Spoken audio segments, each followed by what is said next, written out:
Thanks for everyone for joining, and thanks for the intro, Melissa. I think we'd like to start by giving an introduction of Piktar, intros of all of ourselves, show some of the work that we've been doing specifically around the Empowered Living suite of programs, which really encompasses everything that we do to promote domestic violence prevention, mental health, behavioral health, and the groups that we have to promote and augment those things in our community. If you could bring up that, oh, you have it up. Thanks, Daniel. We've been operating as Piktar for the past several years, for the last at least 6 years within Utah, and have now been expanding our reach to other states. But what's interesting is, even though all of us are probably relatively new to the country, generationally speaking, Pacific Islanders have been have had contact with the Americas for quite a long time. If you could scroll to the next slide, Daniel.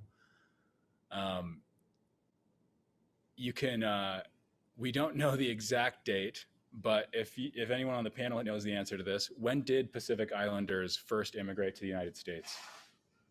You can throw out a guess. Before Columbus. BC, before Columbus. We left the United States before Christ. BC? Let's see what the answer is. Long before Christopher Columbus was even born. So pretty much right after the glaciers melted from the Ice Age, we were already here. I'm just kidding. I don't know the actual date. Could you scroll to the next slide, Daniel? So there's been a lot of research over the years showing how Polynesians have gotten here, and we say Polynesians here, though that's the clear evidence that has been found for some trade that existed between islanders in the Americas. Next slide, please, Daniel.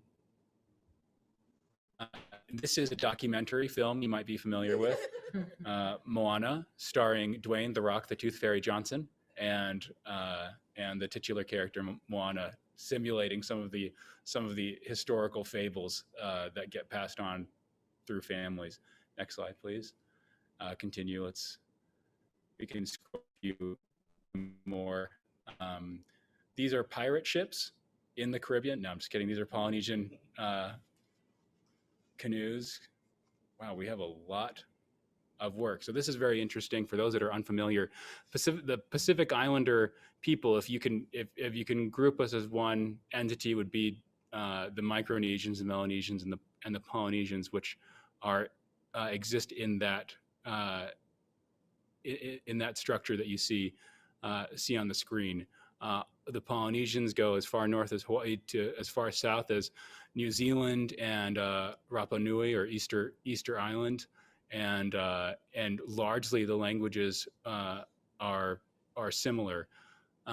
Micronesia includes places like Guam, Pohnpei, the Federated States. Melsihna, she would know. What's the most populous Micronesian country? Guam is the most popular, but the Marshall Islands are part of Micronesian Islands, famous for bikini and tall testing from 1947 to 1959. Folau, to the end, close to Indonesia, and then Kiribati and Nauru, close to the Polynesian Islands. Wow, that's a huge reach. Yes, very. And we actually have a Melanesian representative here as well, Simi, who's Fijian.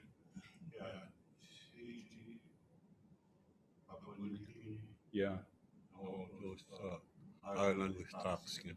Yeah, it's funny because not to spend too much on my own history, but growing up on the eastern seaboard of the United States, I kind of lumped out all of us together in the same group, because if I saw another islander somewhere, it was such a rare occurrence. I was just so happy to have it that I'm like, oh, we must be cousins, although they may have been from Papua New Guinea. I mean, next slide, please, Daniel. Actually, let's scroll a little bit further so we can get to the work that Piktar has been doing. Keep going until we hit the charts, Daniel.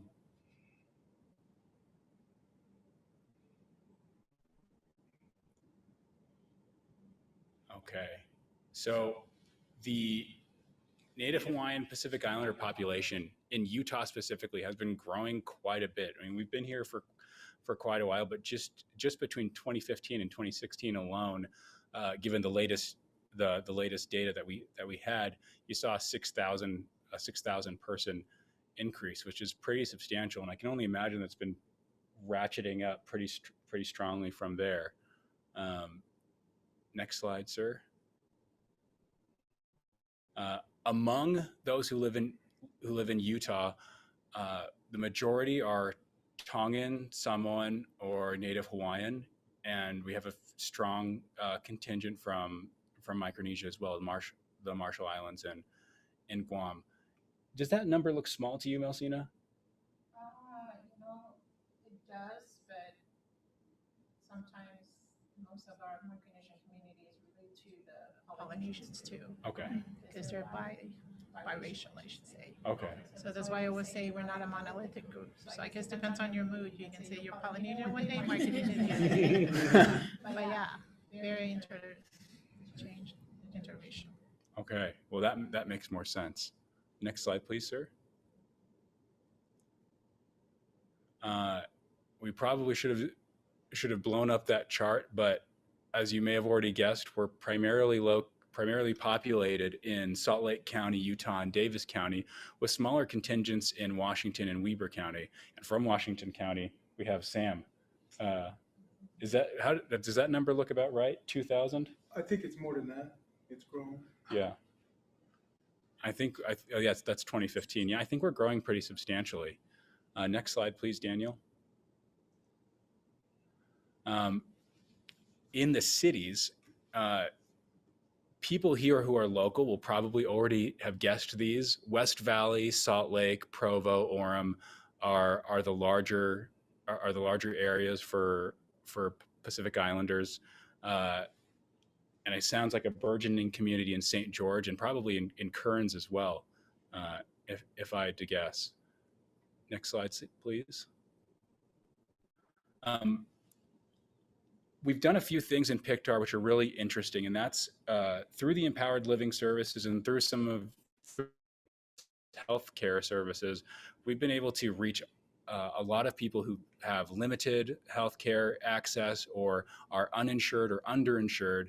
And through Piktar's services and partnership with FIACare, we've been able to save a lot of money for those who have healthcare needs.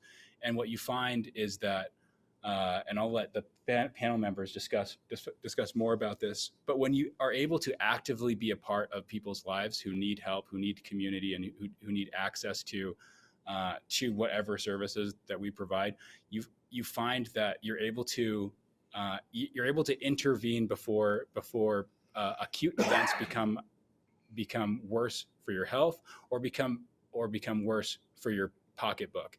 And you find that just through our interventions alone, you save a lot of ER visits, and that's the thing that drives costs up in healthcare tremendously. Those visits are extraordinarily expensive for the individual or the family, and they're also extraordinarily expensive for the hospital system and the healthcare system in general. So that's something that's been it's nascent with Piktar, but we're growing that program substantially. I think we can skip past that. Just one slide before. Thanks, Daniel. Just to give you a picture into this community, it's been eye-opening for me, having not grown up within a Pacific Islander community, just how different the financial life looks to other communities. You'll see here that the income per capita for Pacific Islanders is 33% less than that for whites, and that ends up being a pretty substantial figure when you consider the rising costs of living, and then access to education, employment, etc.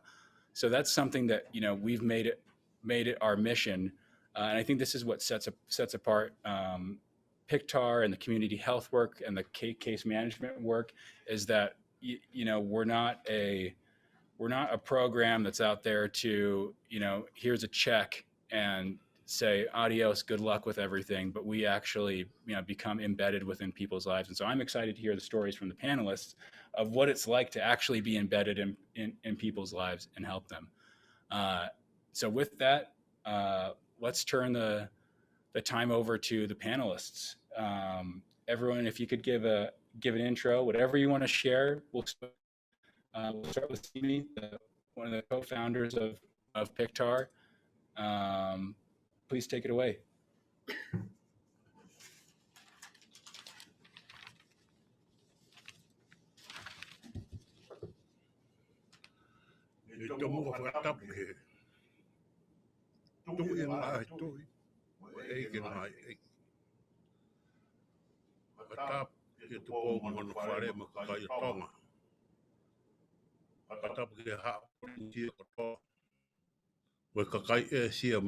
Pasifiki.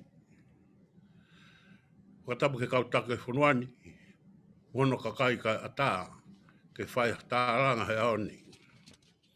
He koe waka nina e siwi marako, siwi monu.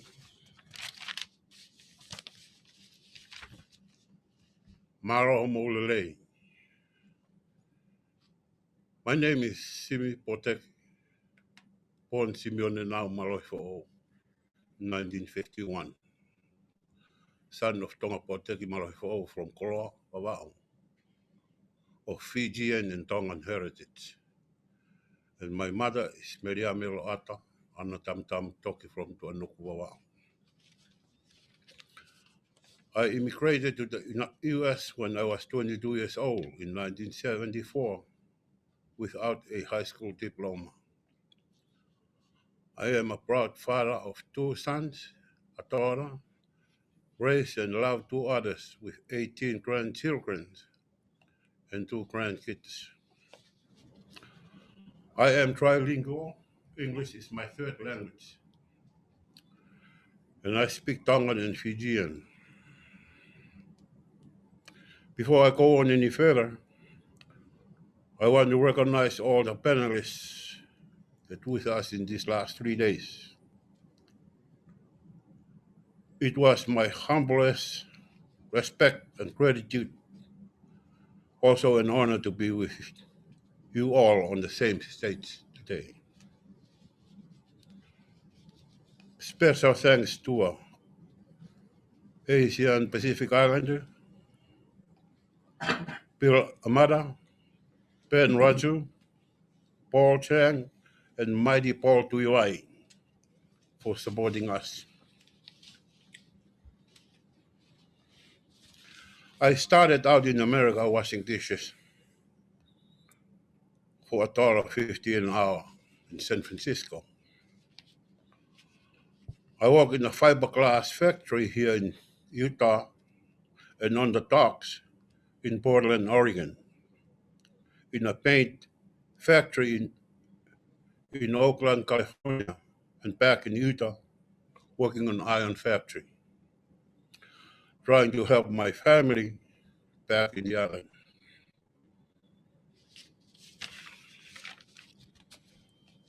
In 1978, I married with 3 kids. And in order to feed them, I tried to get a better job. So I was hired on as an on-the-job training program for the Salt Lake County Sheriff's Department for 1 year, earning $3.50 an hour. I have never made more than $3 up to this point. In 1979, my family is growing, so is our need. So I put myself through trucking school to get my CDL license, so I can drive for a warehouse to make $4 an hour. And in 1982, while still working for the warehouse, UTA hired me as a bus operator for $5 an hour, and that was a plus. where I was awarded Employee of the Year 3 times, awarded 2 million mile safety driving. I had the award for not missing work for 5 years, and no complaint against me for that 5 years. 2 times. UTA afforded me and my wife and children food, clothes, roof over our head, and health insurance, and put them through high school. In 1997,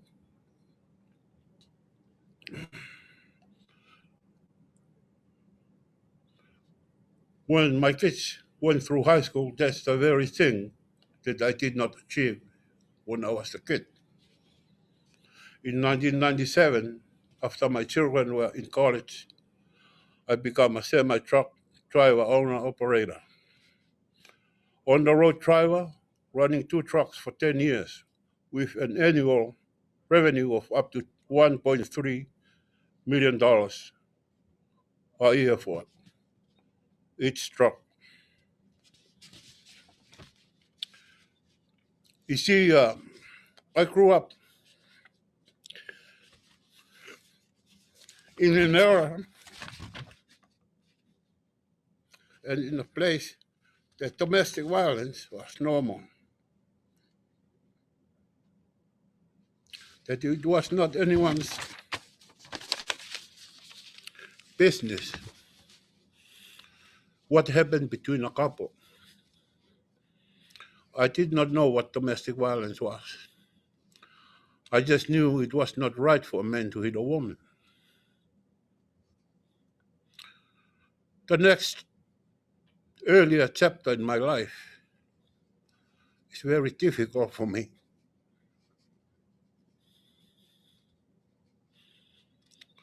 Throughout my difficult life, I've always had a choice.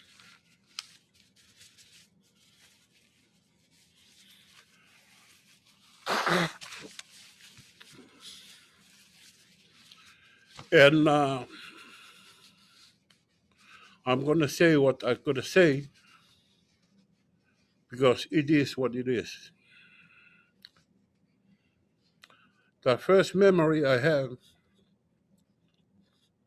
that created this value was when I was 8 years old. And I saw my dad hit my 2 older sisters on demand from my mother.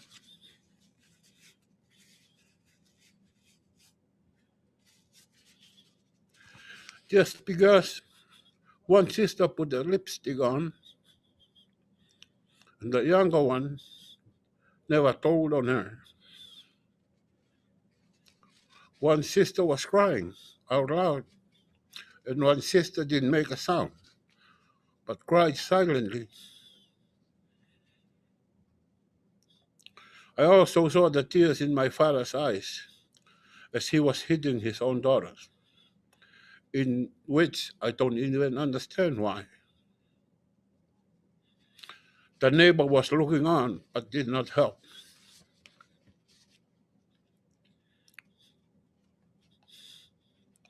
I wanted to protect my sisters by jumping in and biting my dad in the legs. It didn't help.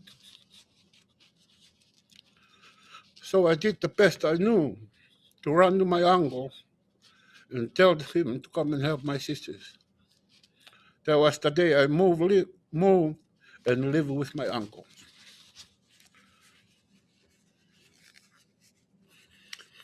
Through all that, I have lost no love for my parents. I still love them, and I still do.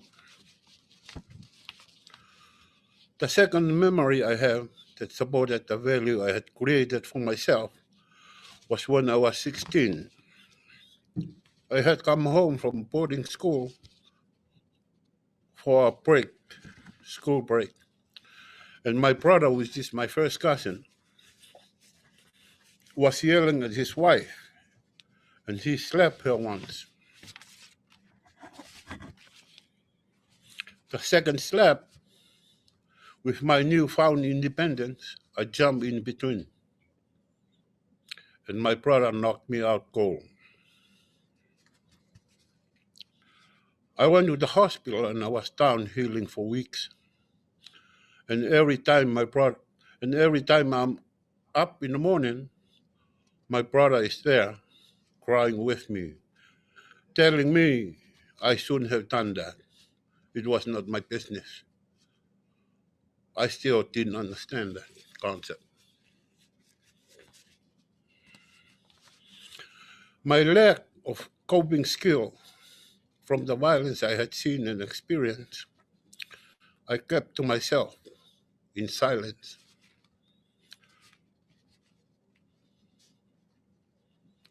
But it manifested in my own journey of hate, criminal activities, and violence on everything around me, but never directly on women and children.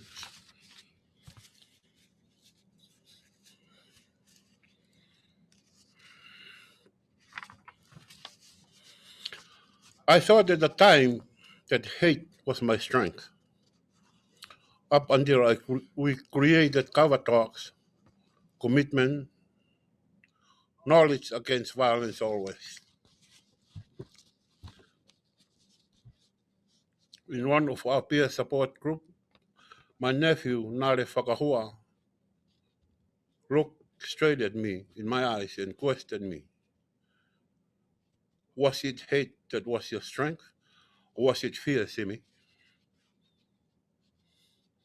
And I thought to myself, what the hell is he talking about? In my whole life, I fear no one or anything that move or crawl at one time or another.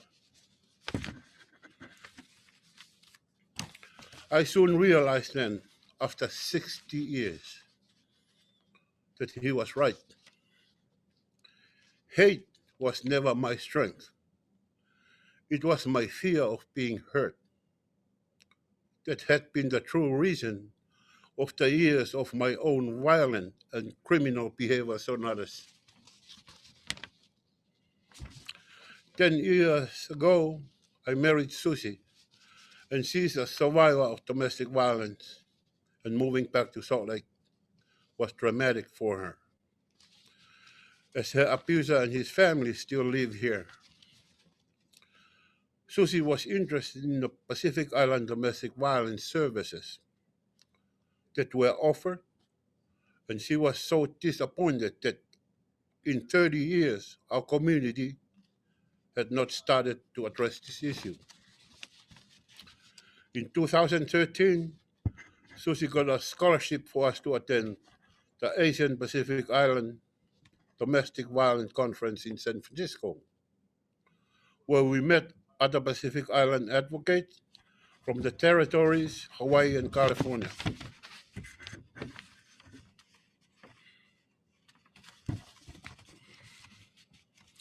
I attended a workshop taught by the director Chick Darby, where I learned and understood the definition of domestic violence. And it was clear to me, women can do anything, everything, and why domestic violence was still an issue was that men had to be part of the solution. And I wanted to be a part of that solution. I returned to our hotel room and shared with Susie what I wanted to do. And she was shocked. And we had a long conversation on the commitment it takes to do the community building and how I thought we could do this. Susie was excited and supportive. When we returned, we got to work. My job was to find other men, if there were any, felt the same way I did. And Susie got to work looking for partners. After many invitations to attend, 7 Tongan men completed the Utah Domestic Violence Coalition advocacy training. The first men's group, the first men's group in Utah to be certified on April 22nd, 2014.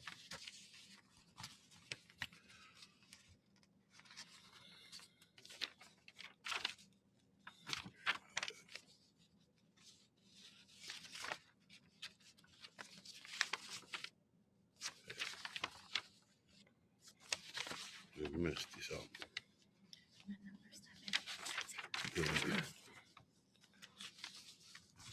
We are grateful to Cantra Wyckoff, who is now with Peace House in Park City, Utah. Hilde Kornick, that is now with Voca. And Liz, who is with YWCA, who were our trainers and partners when Cover Talk started 6 years ago. Today, Cover Talks is a culturally relevant online talk story peer support group for Pacific Island men and all men to have safe space to experience, discusses community issues of violence, addiction, mental health, a place to support each other through challenges, gain tools, education, resources, and friendship, case management, as violence is in all culture, all over the world, and it has impacted our lives. Thank you so much for this opportunity to share the motivation, history, and value of Cover Talks. Knowledge against violence always. Ni sambola, bola, polovinak. Simi, that's very moving. I think we're all grateful to be able to be part of a part of Piktar and a part of this mission that you and Susie set out on so many years ago. Sam, could you share what's brought you to Piktar and Kava Talks and what value you've experienced from this kind of service? Sure. Thank you for this opportunity. Malolere. My name is Samuela Lutui. I'm originally from the Kingdom of Tonga. We moved to Arizona, and from Arizona, I was able to go to college and ended up at Southern Utah University. And I still live in Southern Utah. I'm married with 2 kids, and I come from the world of mental health. So just like a little brief description of myself, of why I ended up in this space. When I was a senior in high school, my family was traveling from California back to Arizona. My dad was driving, and it was late at night. He got tired, and he had asked me to drive. I was 17 years old at the time. I was a senior in high school. I had just signed a week earlier a scholarship to play football. And here I am, 17 years old. So I started to drive with my whole family in a vehicle, and I fell asleep in the middle of the night and rolled the van that the whole family was in. My parents, my brother, and my youngest sister was thrown out of the vehicle. My youngest sister died immediately. And so, 17 years old, I all of a sudden became somebody who's responsible for the death of a loved one. And so fast forward, I had to figure out a way to survive, to live. And I grew up with music. My whole family were music was around us. And so I have created a curriculum through the dynamics of music that helps with depression and anxiety. And I had to figure out a way to heal myself, and that's how I ended up where. That's what I do for as my job. My 9 to 5 right now is I'm a mental health worker using the dynamics of music to deal with mental health. And I saw a thing on social media that Susie was posting about 5 years ago, and we got in contact, and she invited me that they're starting to do cover talks out in St. George, and so I showed up, and I've been coming since then, and I've enjoyed it very much. It's a great place to be together with other men that are dealing with just all kind of issues. You know, the issues that I dealt with, that a lot of my clients go through, is the mental health part. You know, the part about of where you're just so broken, you just want the pain to end.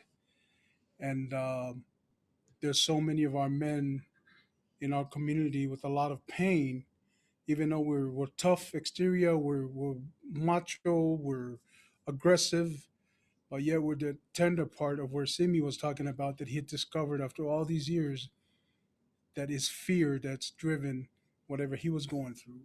And so I enjoy that part of Kava Talks with men all across the world from every profession, of coming together and just talking about issues. And it empowers me and empowers uh, the way that I parent, the way that I treat my wife and others, and as well as in my own profession. And I'm very grateful for Piktar and for Susie and Simi for allowing me to be a part of Couple Talks and helping uh, others as well as helping myself. And I'm glad to be here. Been loving this conference so far. I'm grateful. You know, as they said, you know, I came, I saw, and I conquered. You know, but I came and I saw, and I fell in love more and more with our work in our community. Ofat. Thanks so much, Sam. Cencira, a founder of Piktar, could you give us some insight as to how you came to this? Yeah, so I don't want to take too much time, but before I start, I do want to say that I'm very completely honored to sit here in this space with each of my uh, amazing team here. And as the founder of Piktar, it's always surreal to me. So just to see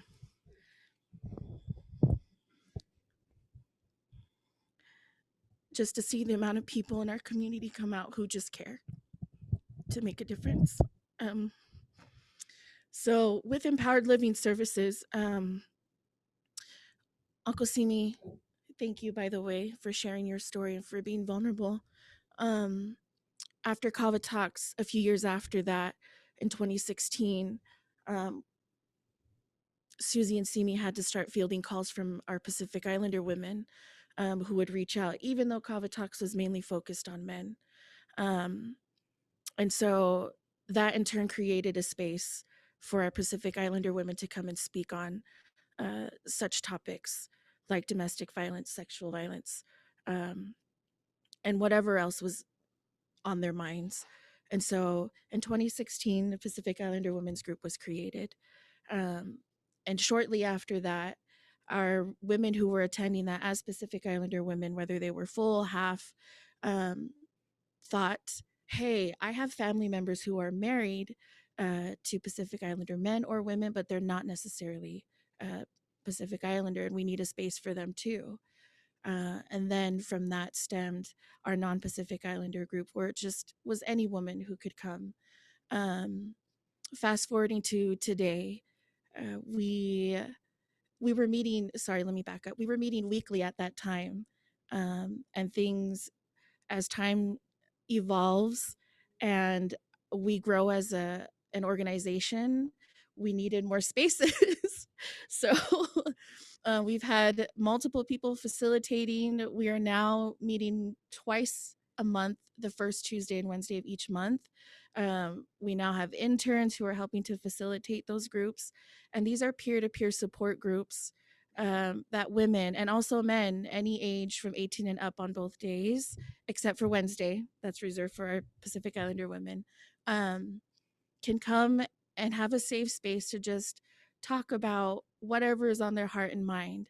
We do have people who come and host and share their story or do a teach back to our community on, hey, we're a resource. this is where you can find us, learn more about us. And yeah, my place in this from the beginning, I was an intern. I was before an intern with Susie at the National Tongan American Society. I was a single mom, had gone back to school after 9 years and said, hey, like, I'd like to get more involved in my community. I don't know how to do that. So I asked a cousin of mine who said, well, you can meet up with our Auntie Susie at the Sundance Film Festival. I'm like, oh, sure. So after class, and this was at Tower Theater downtown, I go and meet up and I'm like, I see her and that's not my auntie. But it was just a term of endearment. So from then I met Susie, and we saw a need in our community, and this is where it unfolded to Piktar. And our programming now focuses on empowered living, economic impact, and cultural preservation. So, aside from all that, sorry, Cencira Te'o, I'm Samoan with Asian and European ancestry. I am a proud mother of a 16-year-old daughter who keeps me on my toes and is active in the community. She participates as well as myself in programming, because this is for us too, not just those that we service. And very much in love with my partner, who's currently incarcerated in USP Atwater, and criminal justice is my passion. So yeah, that's where we went from Kava Talks to Women's Empowerment Group, and that's who I am. Yeah.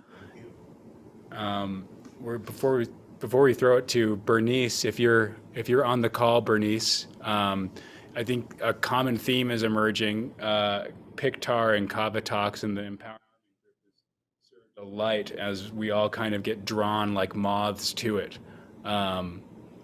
Though I don't know how much anyone wants to be compared to a moth.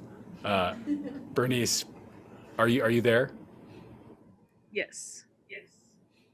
Could you share how you've gotten involved in any experience that you feel particularly compelled to share about your work with Piktar and Empowerment Group?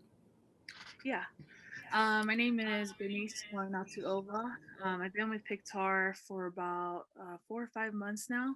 I'm currently an intern, and I'm currently studying at the University of Utah and pursuing my undergraduate in family community and human development with a minor in psychology, and I'm hoping to become a school counselor, a high school counselor. And so I am so grateful that I found Piktar. When I saw the post, I initially wanted to make an impact on the community, but little did I know that it was the other way around.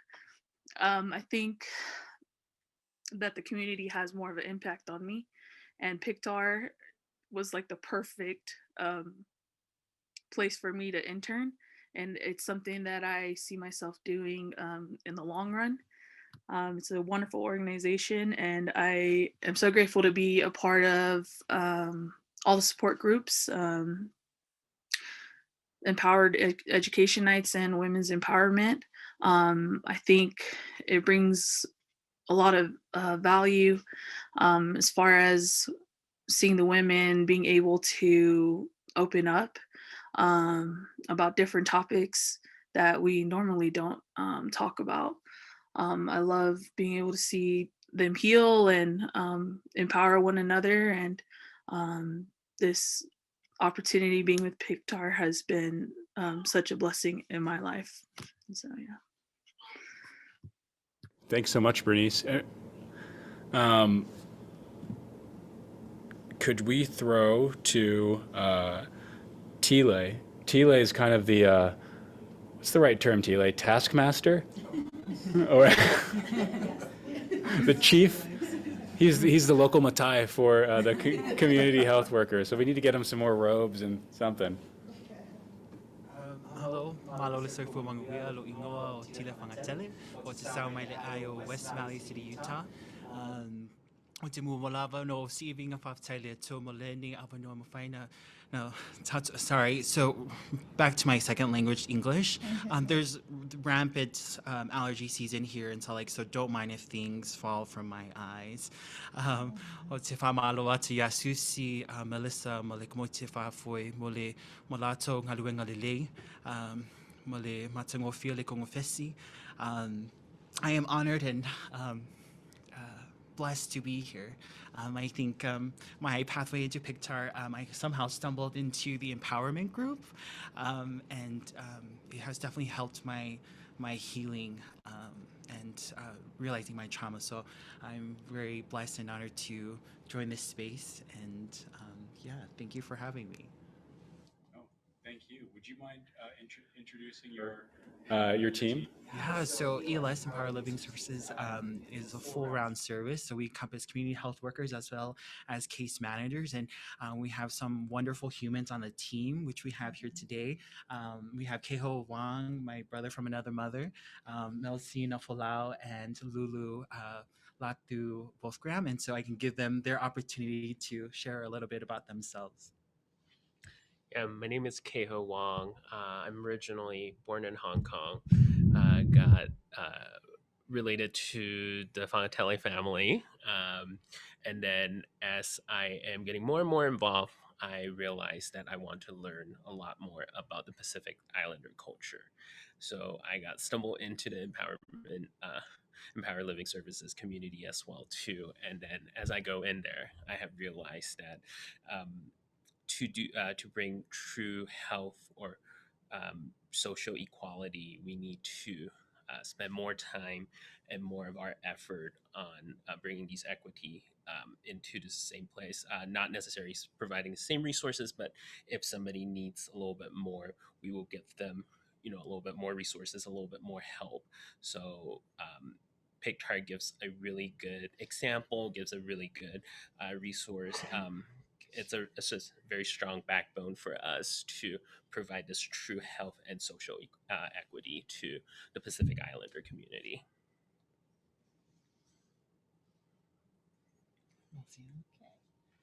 Kaselelia Michael, ete me Melsihna Folau. Ngayon Pingilap, Pohnpei, Micronesian region, Tangay Meli Pingilap. Just to say this in English so everybody understand, I got involved with the Empowered Living with actually the PIWE, which is the Pacific Island Women Empowerment. I found the space very appealing because to me, I thought all of our Pacific Island women were just quiet, and even though they're strong, powerful women, quiet and timid.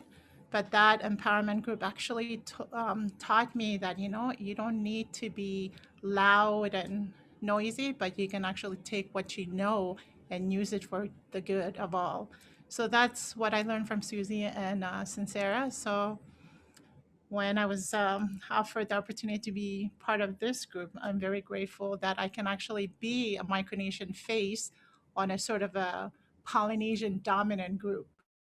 Sorry to say that, guys, but and so I find it very, very empowering that our Micronesian or the growing Micronesian community, and keep in mind, Micronesia is not just Guam and the Marshall Islands, but there's the Nauru, Kiribati, Koshayans, Pohnpeians, Chukis, Yapis, Palau, and there's a whole group of us that are not even in the census when you fill up a census form. So that's what we are. So when you see the numbers, it's not true because it's only representing only one or two groups of the Micronesian group. And so it's fun to show people that, I may look like Polynesian, but I'm actually Micronesian and proud to be. And I'm very humbled to be part of this space and to be with these great people here. So thank you. I think some of us would be glad to be Micronesian because I think we have more problems with being Macronesian after that roast pig that we just ate. Lulu, could you share a little bit about yourself and how you got into this? Yes. So, Guakimago, Tapululu, Mary Leka Latu Wolfgramm. Go whakatapu moi whakamalo ki tako toa o ku kau ki he whangapopo o tau ngauikiai. I just wanted to share in my language the appreciation that I have for being a part of this. So I have been a part of this team for about 3 weeks. And I was told on Monday that I was joining this panel. And so I was very nervous. And even today, I told everyone here, my stomach is turning. I am so nervous. Now, here's the thing. I am a very people person. But to be thrown into this, I feel very undereducated. And it's not because I don't come to the team with without any knowledge. It's that I want to know everything about the program. I want to indulge myself in everything that's happening and really understand all the different things that we want to do in the community. So I actually was brought on to Piktar by Tile. I've been involved in the community for many, many years, through Malia Lole Dance, through Sugar House Empire, through currently today, I am the head coach for the East Girls Rugby program. And so I've always had a love for the community, especially the youth. And so one of the events that we volunteered for, Tile approached me. And the funny thing was, is I thought he wanted more volunteer work. So the whole time I'm like, okay, let me know when and where, like, I got this. And he's like, no, I want to talk to you about a position. And I was like, oh, okay. So today I'm in transition. I work in corporate America as a executive director for training and development and quality of a call center / customer solutions business. I've been there for 8 years, and I was in a place where I wanted something different, and I was looking for something different, and I had prayed on it, and so this came along, and it was the perfect calling because it was something that I've always been invested in, but I never really found the right outlet. So here comes the waterfall. Things in my own family have happened that have made me see things in a different light. And so for some time, I kind of kept myself away from the community work. And then I realized because of my children, there was a lot more that was needed in the community. So my vision is to help with Piktar in building a youth program.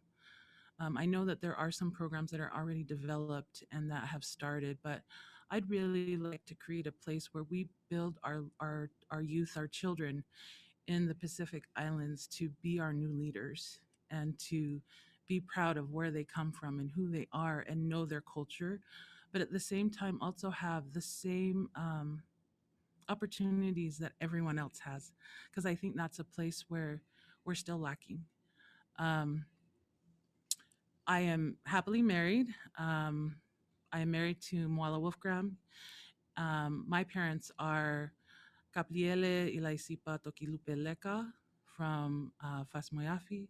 My father is Daniela Hamonoleka from Kolomotua. And my husband, his parents are Siupale and Asena Wolfgramm. And my children, my 3 children, so my son just came home from the Army yesterday. He did his 4 years of service, and so he's going to take advantage of that GI Bill, and I'm going to get him in the community service. So, mama knows best. And then I've got 2 high school girls that play rugby. My youngest daughter was actually the one that wanted to get into rugby because I played rugby. And I kind of became a coach by accident. But today, what I'm trying to develop in the East High Rugby program is really a place for these girls to know their worth. I'm really trying to have them not only want to play rugby, but achieve more in school and get opportunities. And not only that, but be a part of the community. So it is part of my program that they have to do community work. So we volunteer, for anything and everything. So you guys need some work. I got high school girls, let me know. So I'm excited and very humbled and grateful to be a part of this team. I'm looking forward to growing with the team and hopefully being able to build the vision that I have in really developing our youth. So thank you, everybody. Thanks so much, Lulu. we're going to open this up for Q&A for everyone, but I realized I neglected to give a little bit of background of how I got involved with Piktar. Today, I'm grateful to serve as Piktar's board chair, but I originally got into this from a posting on a volunteer on some website. I maybe volunteer match, but I'd moved to Utah from South Florida and wanted to get connected with other Pacific Islanders and see where there was a place to serve, knowing that it'd be coming in as an outsider in some regards, and I think I started handing out T-shirts and withholding food from people at the annual event that we have in August for Pacific Island Heritage Month. And since then, it's grown into a huge part of my life, which has been very, very fantastic. On domestic violence, it's been really enlightening to hear everyone share their stories, because it's not something that I personally experienced, but when I go back home to Hawaii, or I'd call aunts and uncles or talk to my own mother inquiring about, family history, everything usually was met with a hush or a look, furtive glances to each other around the table as to what are we going to tell him? Someone come up with a lie that we can all agree with, or just stay silent. And so it's I hope that everyone who's not Pacific Islander or Micronesian, Polynesian, Melanesian that is hearing these stories, I hope you can appreciate just how much of a vulnerable act it is to share these stories, because this is not something, we're not an Oprah type of people that share whatever they want to share very freely. So this is a privilege for me to be around. So do we have any questions from the crowd in the chat that we can pop up? Please send some if you do. Otherwise, I'm going to harass the panel myself. Can I make a correction? I think Melissa is an Oprah type person. Oh, Melissa? Melissa. All right. Oprah type person. We're gonna call her Melissa Markle then. Princess of where are you, Frisco? Duchess of the Bay. Duchess of the Bay. So I'm kind of curious, Melsihna. You talked a little bit on a previous panel about how getting lumped in as a Micronesian into the groups and kind of being last to be called for softball for things. Is there anything that you've found to be unique among Micronesians in addressing your work that's distinct from other Pacific Island groups, or what's common and what's distinct? The common is we're the newest group of Pacific Islanders here. And not only that, even though everybody's heard of the nuclear testing throughout the Marshall Islands, it actually connects all of the islands, because, we're neighboring islands, and we're all affected somehow by this nuclear testing that lasted for decades. And one thing that I, as a Micronesian woman, find myself is just finding my voice to share the narratives of the people, not only the people that are directly affected, but the downwinders, as I call them, to share their story. Why were their parents sick, and why do we need to migrate over here and get the medical need that somehow got deleted from the governmental social services because of a typo, and all that. So that was a commonality, that it was a higher power excluding the little marginalized islands. And I think that's a commonality that we share as Micronesians. And one thing that we also share with as the Pacific Islanders is we can look to our Pacific Island sisters and brothers to help us out, and not only celebrate the numbers, because the bigger the number, the louder the voice, but I think just feeling what the Hawaiians call aloha, the Tongans call ofa. But I really believe that because of that, our Pacific Islanders are able to connect as a whole, and not just the Micronesians and Polynesians and the Melanesians, but that's what we've been noticing. And we love that. Not only the food, I mean, of course, the food, but just that, camaraderie that we have as cousins, literally. And knowing that we have that commonality with all of our Pacific Island groups. So that I appreciate. Yeah. Is Spam and corned beef popular? Oh my goodness gracious. Don't even get me started on that one. But yeah, just the history, our health, I'm sure throughout the whole Pacific Islands, but especially the Micronesian islands, spam and turkey tail.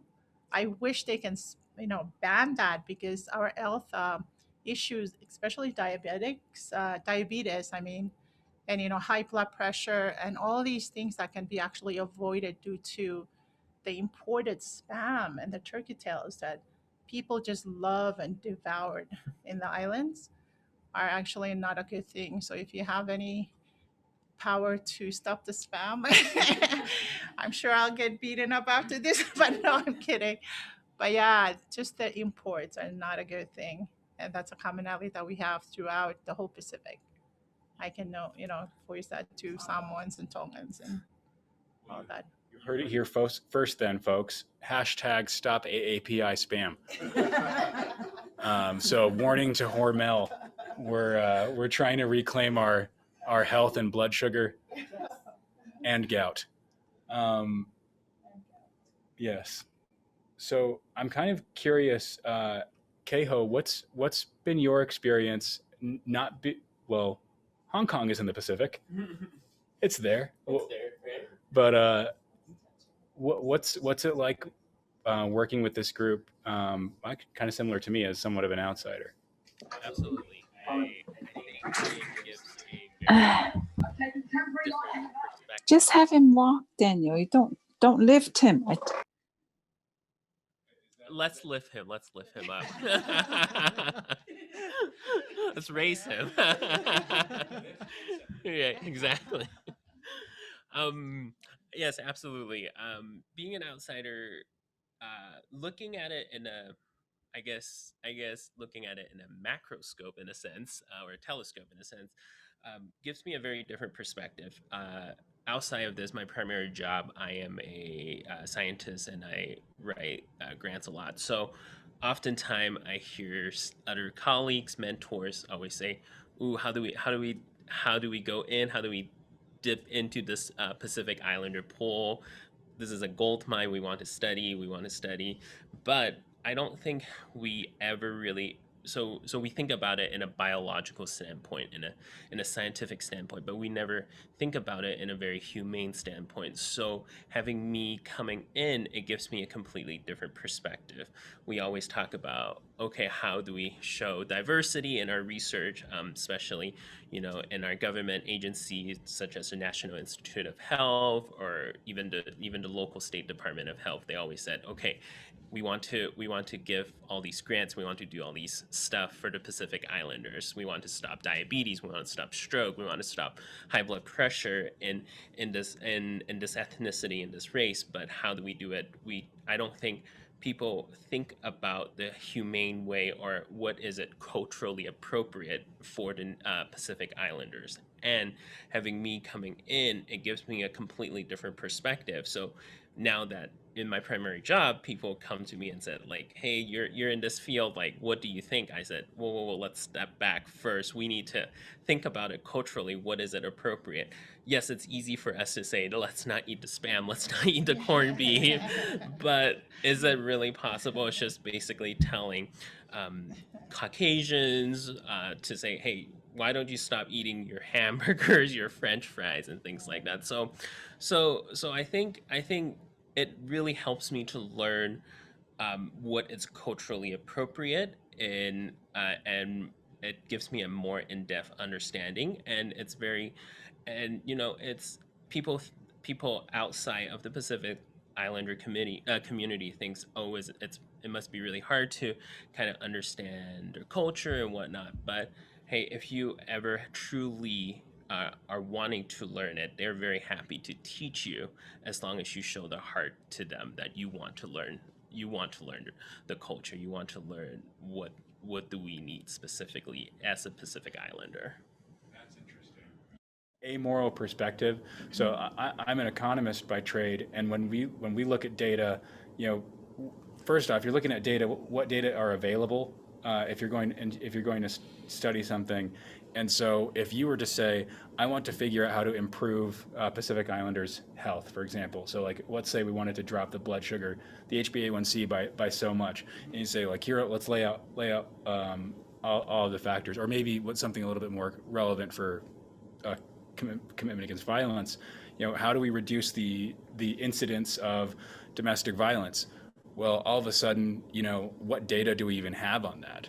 I mean, that's, if you want to build some models around that, you're kind of up a creek at this point. Cencira, please. I just want, speaking of data, so because of Empowered Living Services, our case management team has provided data, and we're grateful to Grant, who has been one to help us facilitate building our own database of these numbers that we're talking about. So as we're working with people in case management, community health work, even into the programs that we're providing at Piktar, because we consider it an ecosystem, this database helps us to further look at, okay, it may be small right now, but as it grows, we can pinpoint certain area codes, like where we're providing specific services as case managers and community health workers. So I love that you brought up the data, because we're starting to put it together, and I don't know that there's anyone of its kind yet for PIs, but specifically here in Utah.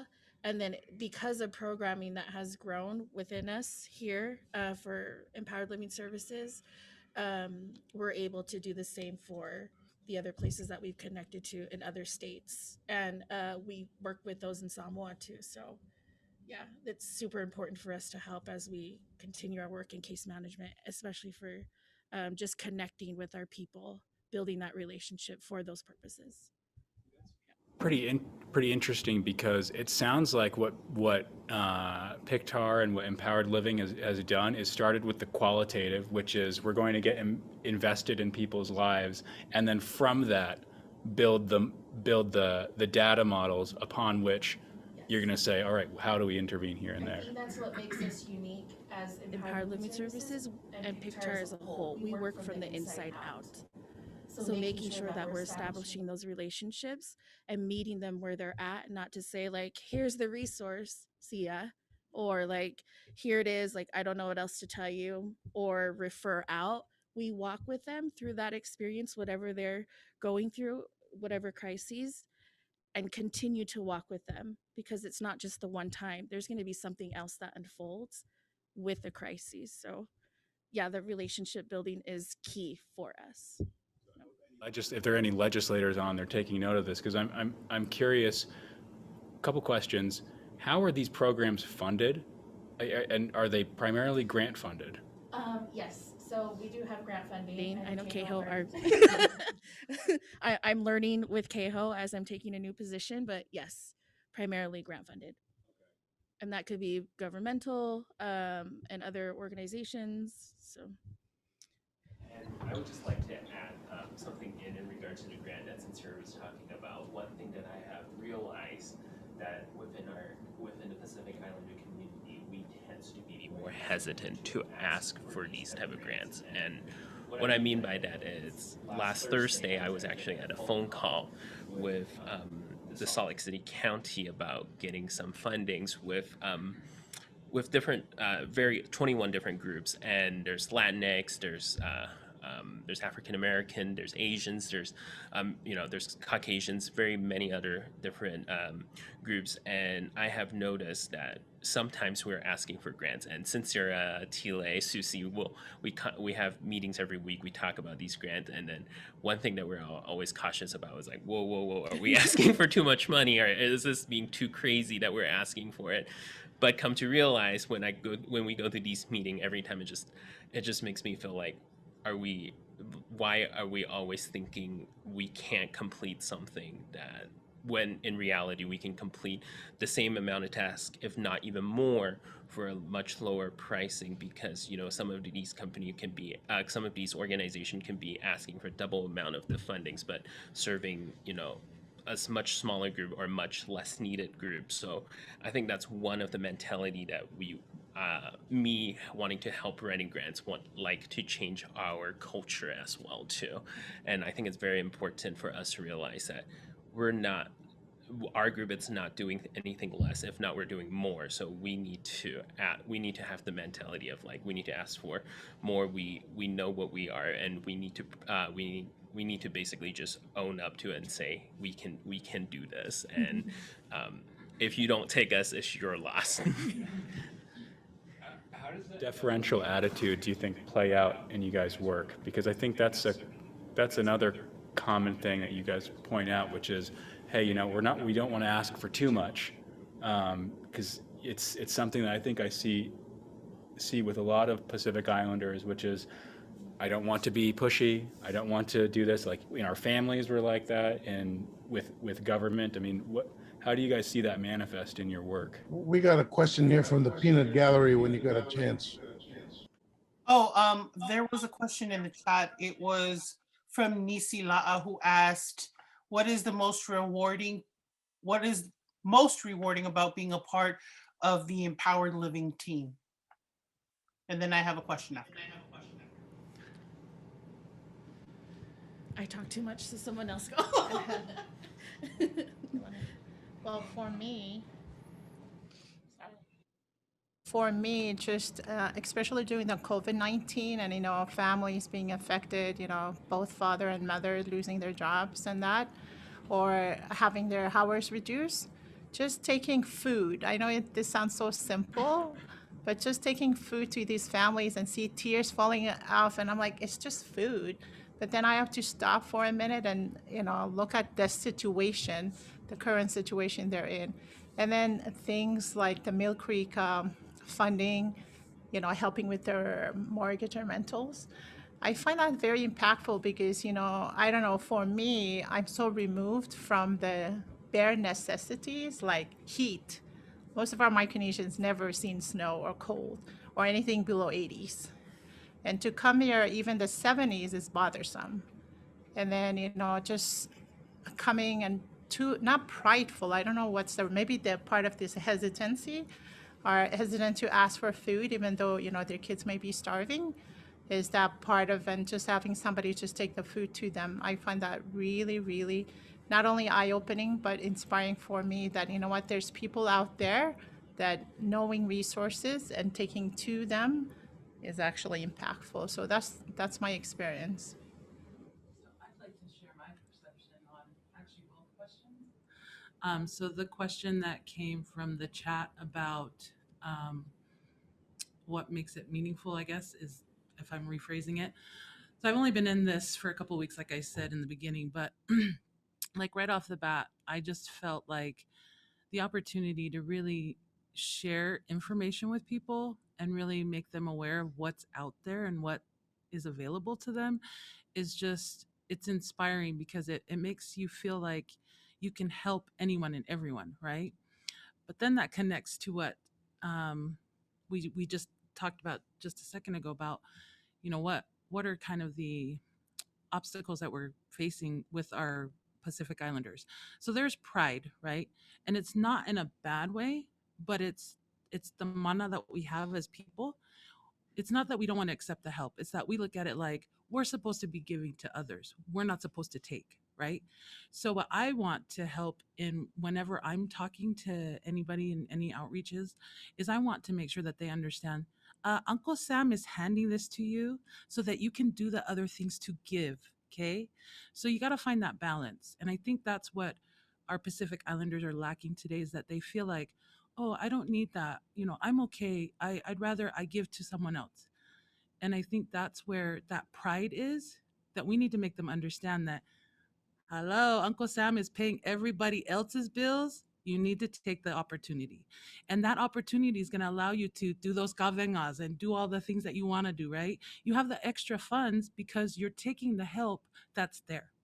And so I think that's the bridge we have to build to really get our Pacific Islanders more interested in taking the help and the resources that are out there. Could you bring up that slide, the slide deck again, Daniel, and jump to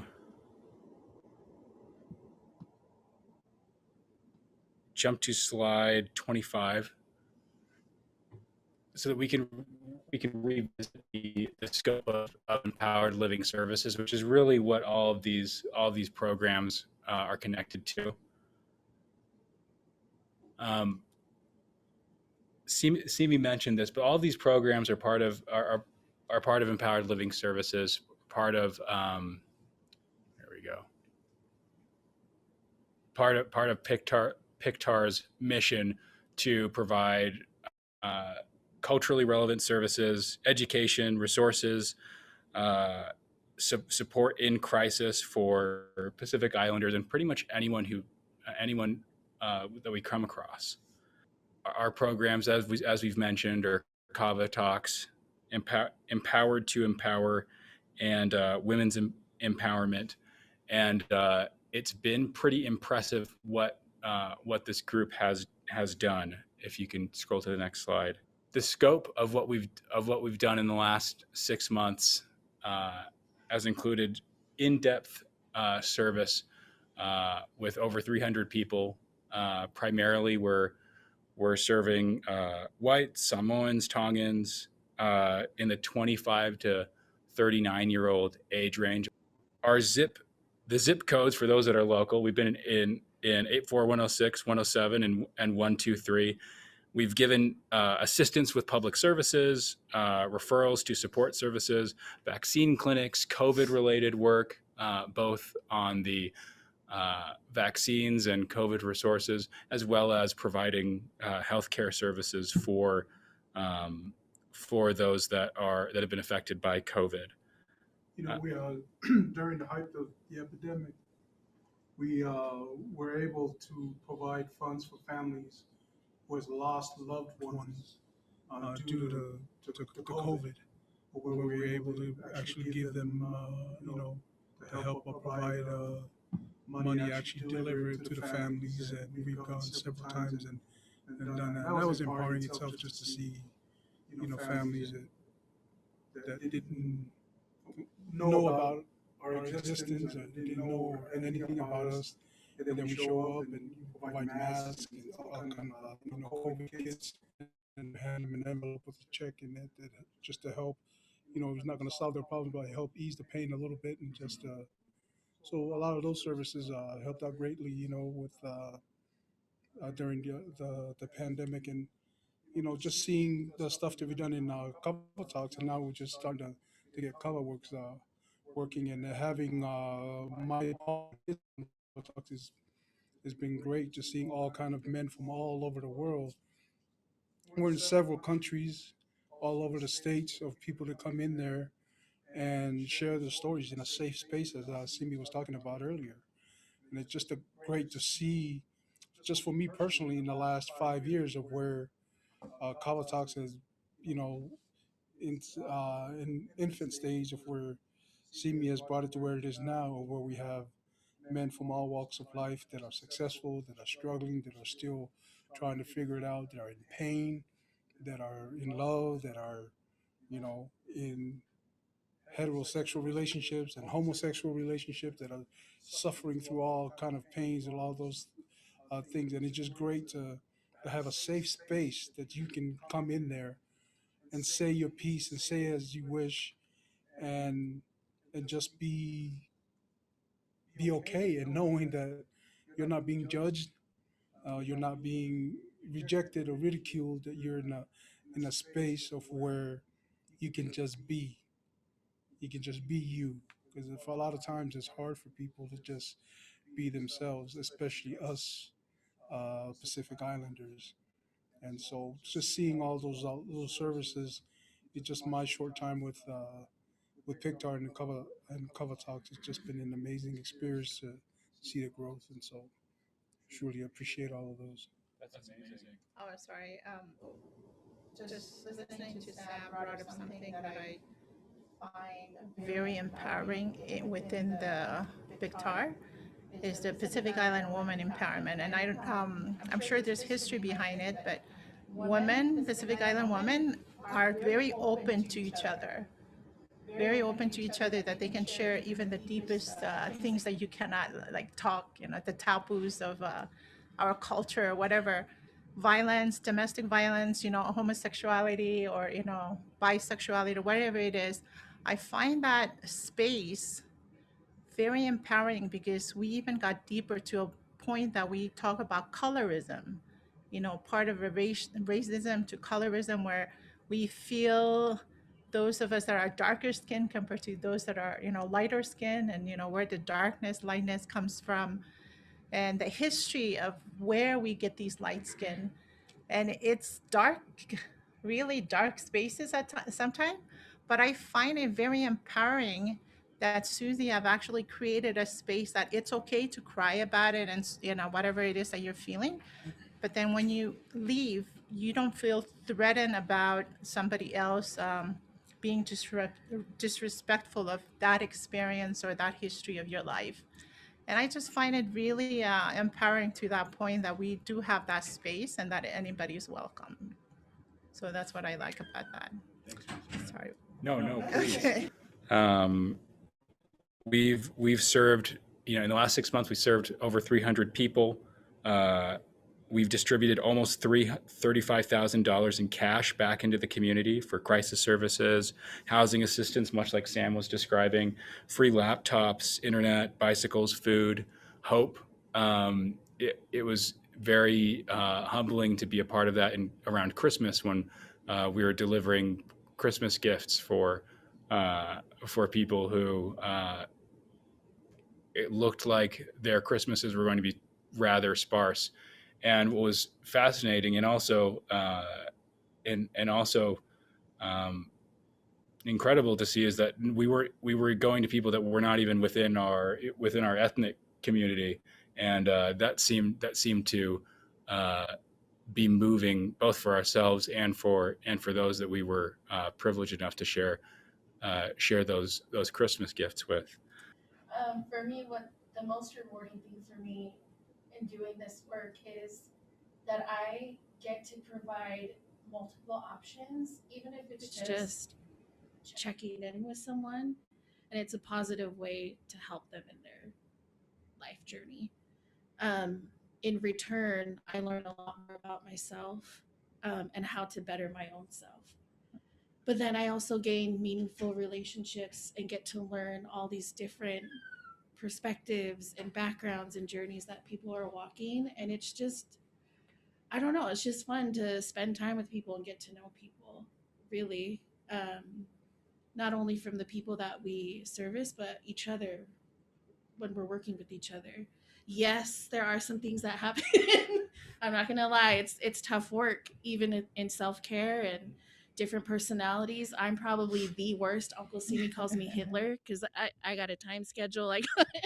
But I've learned it doesn't work that way, especially when we put it on our own agendas.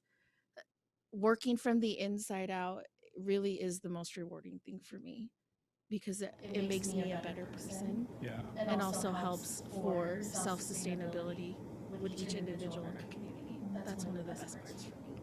Thanks so much. I really wanted to hear from Simi. And I wanted Simi to talk a little bit more about, his work in Kava Talks and having that kind of conversation among Tongan men or men in general from the Pacific. I can't imagine it's easy to walk into a kava club, because I know that they were doing that for a while. They were doing outreach into kava clubs and just asking to have these types of conversations. And I wonder what was the sort of response, and how were they able to engage some of the men to be able to participate in the kava talks in its early stages. That's what I want to know. Like, how did he, get through that barrier? Well, what I did, some of them are my friends, and I just talk to them. And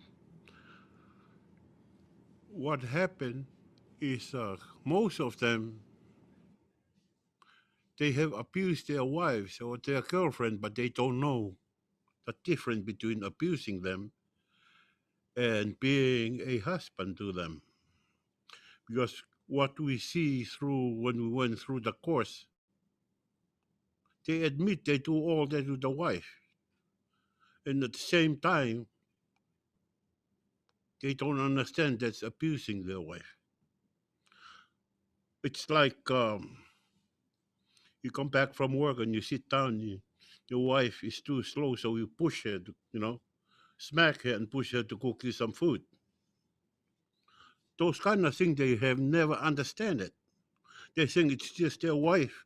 It just go back to what I understand as a kid.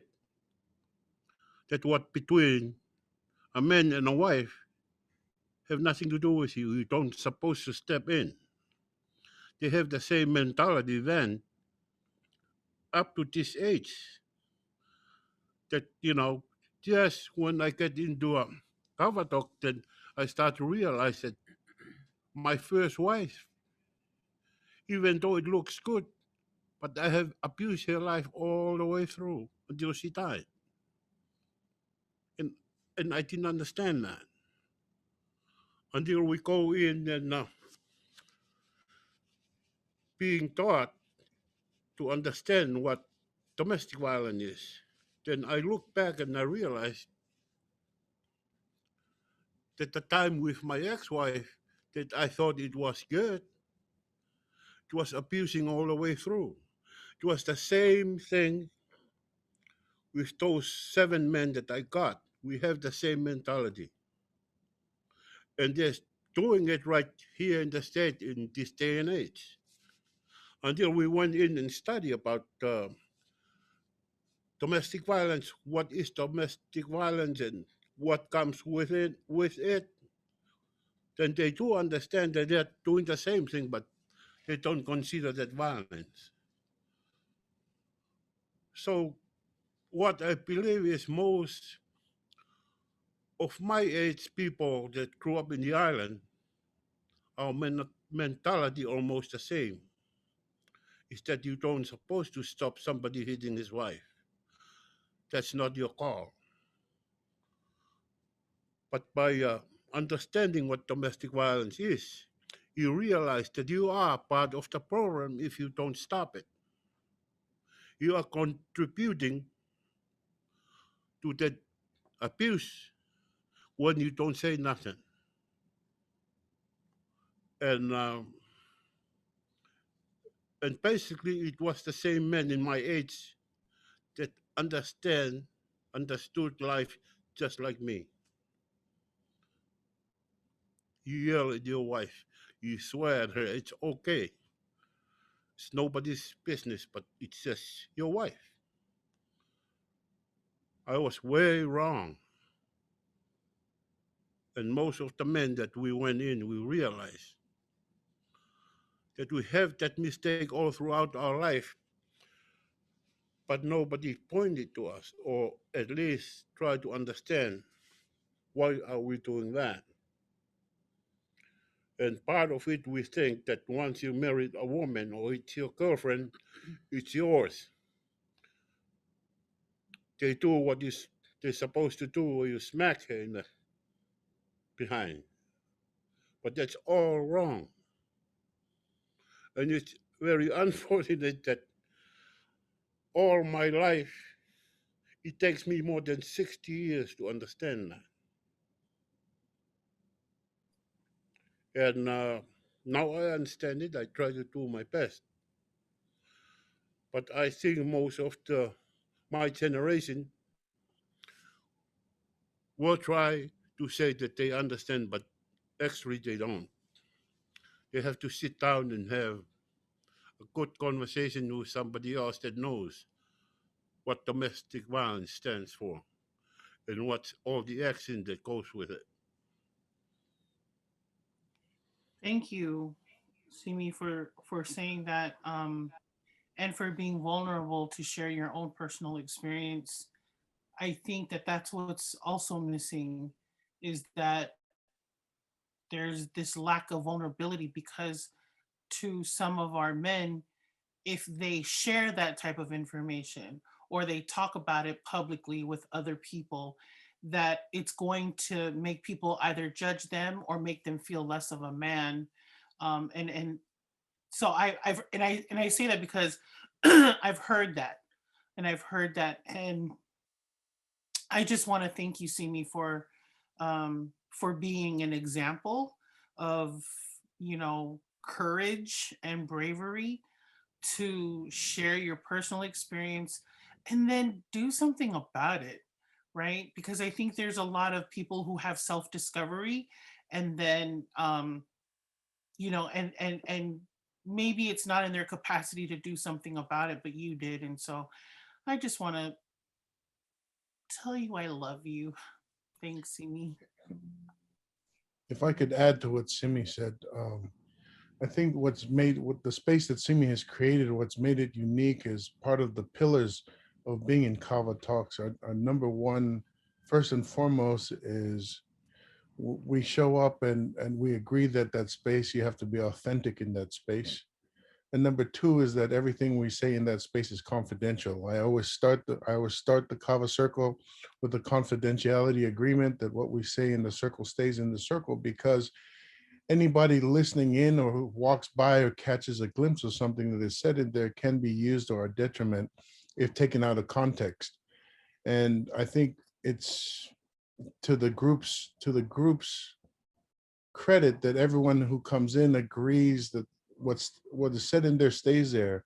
After Kava Talks, my partner will ask me, "Hey, what did you guys talk about?" I said, "Nothing," because that is my bond with the guys. And I have to honor that also, and that the vulnerability happens in the circle, stays in the circle. And we're there to cry for one another, support one another. But when we leave that circle, we understand that another man from across the water entrusted me with something that was near and dear to his heart. And I have to protect that. I think part of one of the other pillars that we have is that we protect one another in that circle. If I hear somebody talking bad about Simi, or if I hear somebody talking bad about Fabian, or if I hear somebody talking bad about just anybody that's in part of our group, then it's my job to stand up and say, "Is that true? Let me call them and ask them." And so we try to squash that so there's not a he said, she said. We address it immediately. And that's I don't want to say that it makes us different. It just makes us ready to move on to the next level of who we are as Pacifica men. Thank you, Paul. What it was with us that we thought we knew it all. Even in my age, I have been married twice and have kids. Still, I think that I knew it all, and I think that I run the whole household. Until I get myself educated in what domestic violence is, and I realize I have been living a life of lie from the beginning. So I try to change, and hopefully it's not too late for me. Thank you. Thanks so much. Do we have any other questions from the group? I would like to order one of Simi's t-shirts, if I could buy one of those. I'll catch you one, Paul. Well, thank you, everyone. Thank you for participating on the panel. I think we've run somewhat over our time. Thank you so much for everyone that's attended, and for all the stories that have been shared, the vulnerability that has been exposed, and grateful to have been a part of this conference for the last few days. And thank you for Piktar and DB Productions for putting all of this on. So we can throw this back to Melissa? Yeah, thank you. Um, thank you to everybody on that panel. Um, and thank you, Stephen, for facilitating that. You know, it's important that those of us who participate in these conferences understand like sort of the background and those behind the scenes and those who are working hard to provide these services, that we get a glimpse of who they are and what they do. So I appreciate that.